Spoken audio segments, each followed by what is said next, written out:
This week we're looking at number 9, Rhythms of Rest, in our series on Rest in Christ. And the rhythm is, of course, the weekly Sabbath, the rest that we have every 7 days. And I'm just so glad to be out here in these gardens, which are just so beautiful, full of flowers and a delightful place. And if they weren't cutting down trees, it would be even more restful. But there you are. That's what our life is all about. Not quite like the Garden of Eden, is it?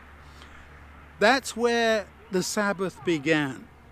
And I like this quote from Walter Brueggemann.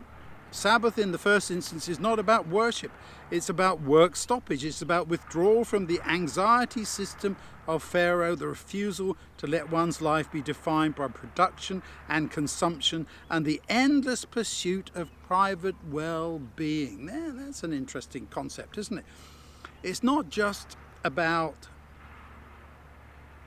coming to God, worshipping Him, but it's saying, okay, let's stop all the things that we do normally in terms of work. Work is necessary. We have to live. We have to earn money to buy food and have a place to live and all those kinds of things. But the really significant thing is that we stop so that we can think, we can reflect. And of course, that does lead us to think about questions of life and existence and the God who is behind all of this. Philip Carey says this: every time we turn to Christ in faith, it's like a moment of Sabbath, a little foretaste of eternal rest and glory. The gift of that moment lies not in what we do, but what we receive. It is the holy time set aside to receive the greatest gift of God ever has to give, which is Himself in His own beloved Son. We're given material there in Genesis, of course, Genesis 1, Genesis 2, Exodus 20, 10 Commandments, Deuteronomy 5, 10 Commandments again. We have Psalm 92 and Isaiah 58. And in that material, we're looking primarily at the way in which we follow God's example of resting, reflecting, seeing that God's creation is indeed very good despite the fact it's been marred by our sin. Exodus 16 records God's provision of manna to feed the Israelites. That's another great gift.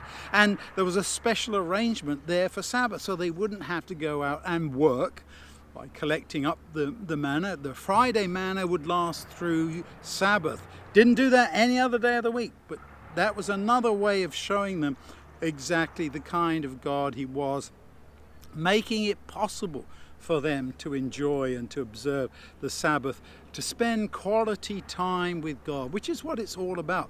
This rhythm of rest isn't simply about having one day off in 7. It's that special day, that specially created day, I want to say it that way, that God has given to us so we can indeed spend time with Him, remembering His creation, Exodus 20, remembering liberation from slavery, the slavery of sin in Deuteronomy chapter 5 and so on.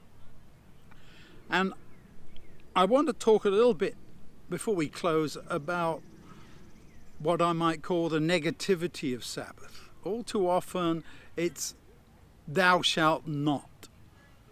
I want to remind everybody that Jesus said He was the Lord of the Sabbath, and to think about Jesus and all that He did, He gave us good examples of how to observe the Sabbath. You remember He had most of His conflict with the people there of His time by what He did on the Sabbath, acts of healing. And when His disciples picked grain, He didn't argue the point over was that an infraction of the law. He said these are not the important things. It's the important thing to do good and to love God and to heal and restore. He points out, he says, well, if you had an animal, farm animal that fell in a ditch, wouldn't you try and help it out on the Sabbath? Of course you would. So wouldn't you want to do that if human beings are concerned? And the answer is, of course, yes. So there we have a good example of the rhythms of rest, of finding